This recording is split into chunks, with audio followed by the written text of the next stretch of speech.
Assalamualaikum warahmatullahi wabarakatuh. Perkenalkan, nama saya Rian Fadilah dari kelas 11 TKJ. Di sini saya akan mempresentasikan materi bab 2, yaitu tentang peluang usaha.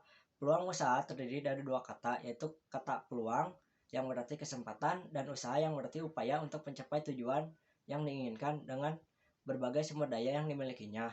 Secara sederhananya, peluang usaha berarti kesempatan yang dimiliki oleh seseorang untuk mencapai keinginan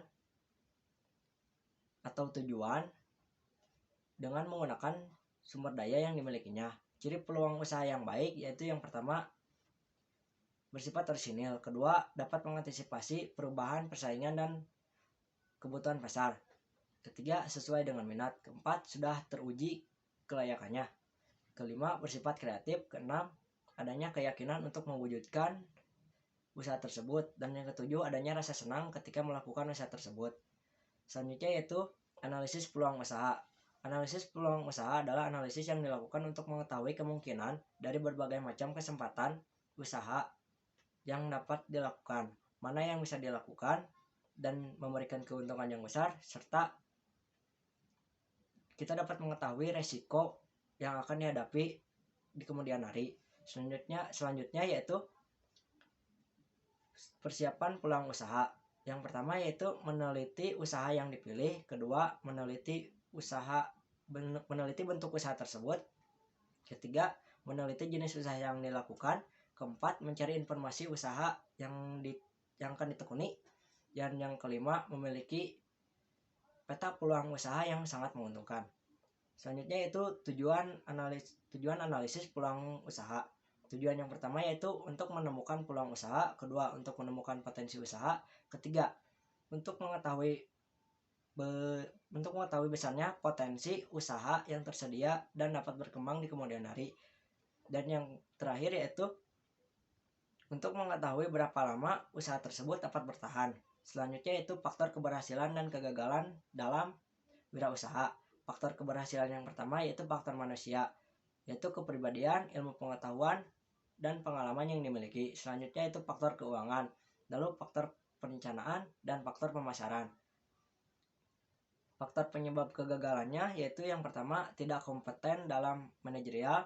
Kedua, kurangnya berpengalaman. Ketiga, tidak bisa mengelola keuangan dengan baik. Keempat, lokasi yang digunakan untuk wirausaha kurang mendukung. Kelima, gagal dalam perencanaan. Dan keenam, sikap kurang bersungguh-sungguh dalam melakukan wirausaha tersebut.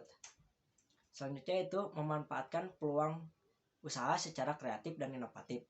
Secara kreatif berarti pelaku usaha tersebut dapat menciptakan hal-hal baru, memodifikasi dan mengkombinasikan. Secara inovatif berarti dapat memanfaatkan barang-barang yang tersedia di alam, dapat memanfaatkan barang-barang yang sudah tidak terpakai, dan dapat memanfaatkan kejadian atau peristiwa yang ada di sekitarnya.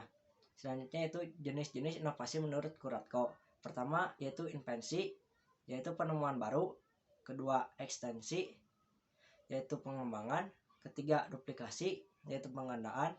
Dan keempat, sintesis, yaitu penggabungan atau mengkombinasikan. Selanjutnya yaitu sumber peluang usaha.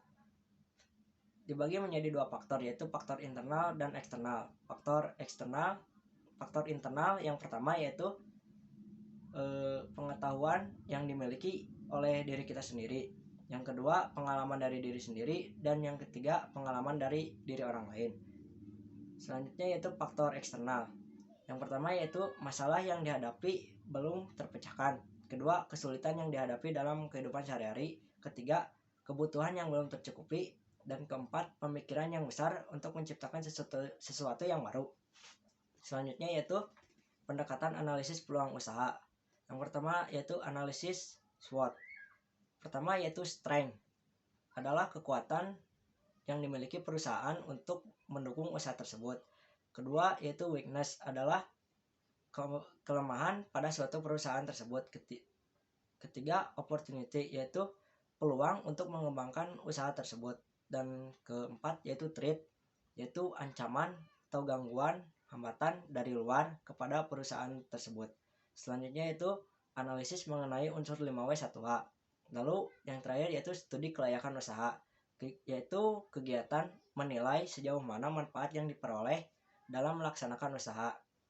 Tahapan-tahapannya yaitu seperti tahapan penemuan ide, tahapan penelitian usaha, tahapan evaluasi, tahapan pengurutan usulan yang layak, tahapan perencanaan, dan tahapan pelaksanaan. Tujuan studi kelayakan usaha tersebut untuk menghindari penanaman modal yang terlalu besar pada peluang bisnis dan bisa menghasilkan kerugian. Sekian yang dapat saya sampaikan. Mohon maaf bila ada kesalahan. Wassalamualaikum warahmatullahi wabarakatuh.